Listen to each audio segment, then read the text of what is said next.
Et coucou, bienvenue à toutes et à tous. Aujourd'hui, on se retrouve sur ma chaîne Laura.merveille pour parler de vulnérabilité, de femmes et de couple. Et coucou, j'espère que tu vas bien. On se retrouve aujourd'hui pour une nouvelle vidéo pour parler vulnérabilité. Vulnérabilité pour les femmes, on en a besoin. Vulnérabilité n'est pas du tout un synonyme de faiblesse, bien au contraire, c'est un synonyme d'authenticité pour nous les femmes. En tout cas, je parle pour les femmes. La vulnérabilité, c'est notre rapport à notre sensibilité, à nos émotions, à accepter d'être porté parfois, à accepter d'être porté par notre partenaire, accepter d'être faible.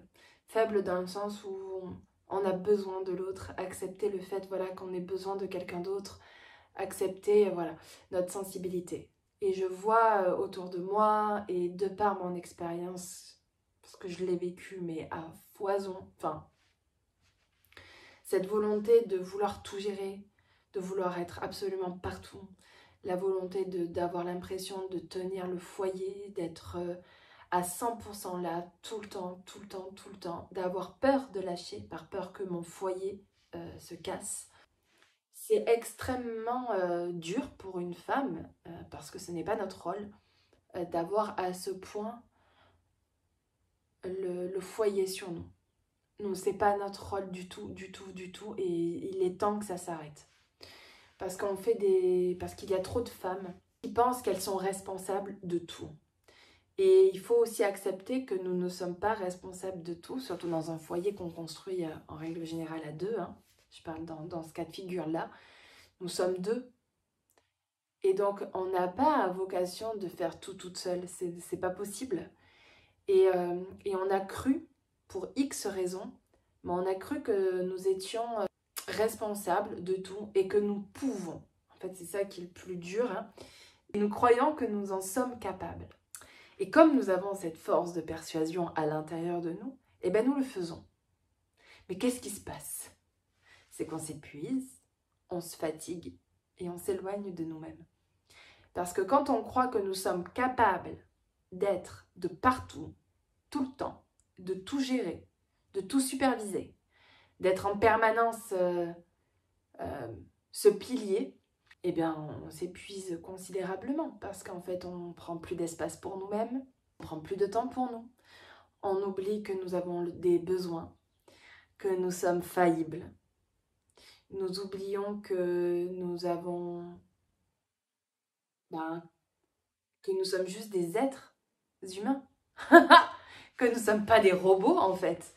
Et que nous n'avons pas cette possibilité d'être là tout le temps. C'est pas possible, en vrai. En réalité, c'est pas possible. Mais comme nous croyons, en fait, c'est là où, quand on croit que notre mental...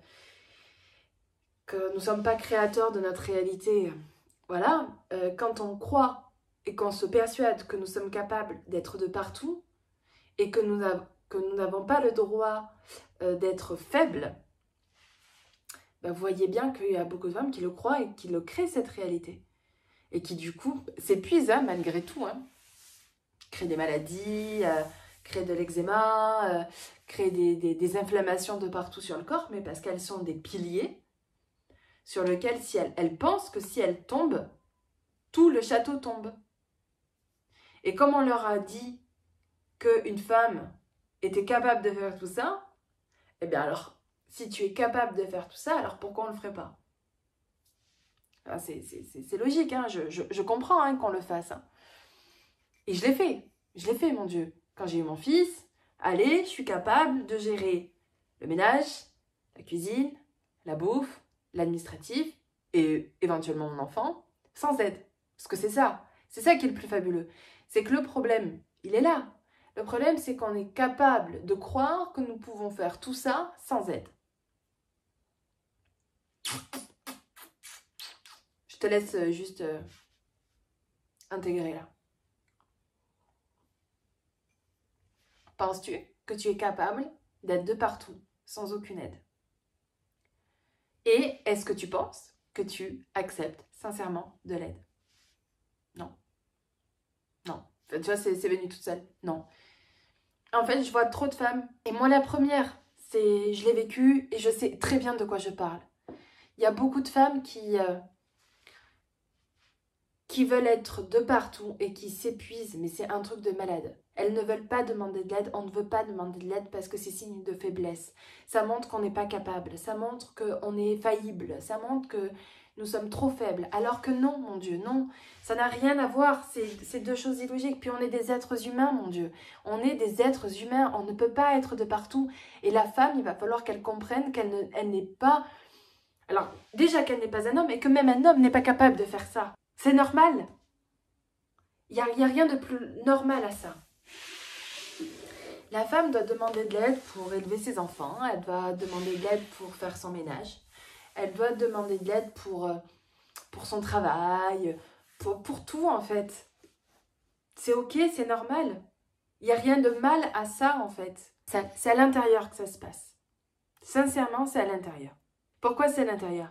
En fait, c'est la vision que vous avez de vous-même. Si vous croyez sincèrement que quand vous vous mettez en retrait, tout va mal, que quand vous vous mettez au retrait avec vos enfants, ben votre enfant va mal, déjà. Si vous croyez que quand vous n'êtes pas avec lui, ou quand vous vous accordez des pauses, etc., ça va pas aller, ou que vous avez besoin de vos enfants, ou que vos enfants sont mieux pour vous, ou que vous avez la sensation que votre vie dépend de vos enfants, bon déjà là, il y a un quick, ça va pas, vous vous êtes dépossédé de vous-même. Si vous croyez que dans votre maison, si vous n'êtes pas là, les choses ne tournent pas. Si vous pensez que si vous n'êtes pas là, les choses ne peuvent pas tourner parce que l'autre ne sait pas comment faire, même sur le plan administratif, sur le plan du ménage, sur n'importe quel plan. Si vous croyez que quand vous partez, le monde s'effondre d'une manière ou d'une autre, déjà vous allez croire ça, vous allez créer cette réalité-là. Et en plus de ça, vous allez vous mettre une pression telle que vous allez devoir être tout le temps en haut de la pyramide, celle qui chapeaute, celle qui gère, celle qui organise, celle qui planifie, celle qui anticipe, celle qui est tout le temps là en fait. Mais vous allez vous mettre une pression telle que ce n'est pas même compris par votre partenaire. Donc vous allez être tout le temps en surménage, là où votre partenaire va pas forcément comprendre en fait ce surménage-là. Donc vous allez lui reprocher, oui mais tu vois, il faut que je pense à tout parce que toi tu penses pas, et tatati, et tatami, et nanani, et nanana. Et donc ça, vous allez vous mettre en pression, vous allez mettre en pression l'autre, et vous allez même juger l'autre parce qu'il n'est pas à la hauteur de votre espérance, mais c'est parce que vous êtes mis là et que vous avez cru que lui était là. Alors que si on descend, enfin, chacun reprend ses rôles, c'est-à-dire que vous allez descendre, vous allez arrêter de croire que vous êtes l'absolu, vous allez vous remettre en mode « je suis un être humain, je suis là, puis des fois je suis pas là, je suis fatiguée, puis des fois je suis en forme », enfin, d'accepter votre énergie à vous. Et l'homme, vous allez le remonter, c'est-à-dire que l'homme n'est pas un défaut. L'homme, il est là. Il a ses qualités, il a aussi ses défauts. Mais peut-être que lui accepte beaucoup plus ses vulnérabilités. Peut-être qu'au fond, lui accepte plus là où il fait mal. Alors que vous acceptez pas ça. Peut-être que lui, il accepte de ne pas être parfait, d'avoir ces moments où il va plus traîner, ces moments où il n'a pas envie tout simplement. Il va accepter plus ces moments où qu'il n'a pas envie de faire un truc, ou du moins qu'il n'est pas capable de faire ces trucs-là. Il va l'accepter. Alors que vous acceptez pas ça. Et donc vous allez le faire. Et je sais à quel point c'est complexe ça. Moi je l'ai vécu. Et c'est très complexe de descendre. C'est très dur de lâcher. C'est très très compliqué de lâcher. Parce qu'il y a plein de choses. Notre cerveau nous montre que... Enfin, nous crée vraiment ça en fait en nous. Et nous fait voir que les choses qui nous donnent raison. Et donc du coup de descendre, c'est très très difficile. Vraiment, je le sais. Et donc moi je veux vous accompagner à ça, à descendre. Dans l'Académie des femmes éclatantes, c'est ça que je veux vous faire. C'est accepter du coup votre vulnérabilité, accepter vos failles. Parce que vos failles ne sont que le revers d'une pièce qui montre votre super pouvoir. Mais donc du coup, acceptez ça pour redescendre et être vraiment à votre place. Pour que vous puissiez estimer votre partenaire à sa juste place. Voilà. C'est ça la vulnérabilité. La vulnérabilité n'est pas un défaut. C'est juste vous remettre à votre place. Vous décharger d'un poids que vous n'avez pas à avoir, tout simplement. Mais que la société, votre éducation et vos croyances vous font croire. Donc quand on redescend à la juste place, eh bien on est dans un équilibre. Et ça permet aussi de créer un espace pour que votre conjoint, votre partenaire remonte. Ok? Voilà. Donc, je sais toutes les objections qu'il peut y avoir, toutes les pensées, et je vous invite sincèrement à venir m'en parler si ça vous fait sens, parce que je sais tout ce qui peut se faire dans votre tête, je l'ai vécu, et je le vis encore. Hein, ça part pas, ça demande à être reprogrammé. Et voilà, je vous invite à créer cet espace de discussion. Moi, il est là, donc à vous de venir.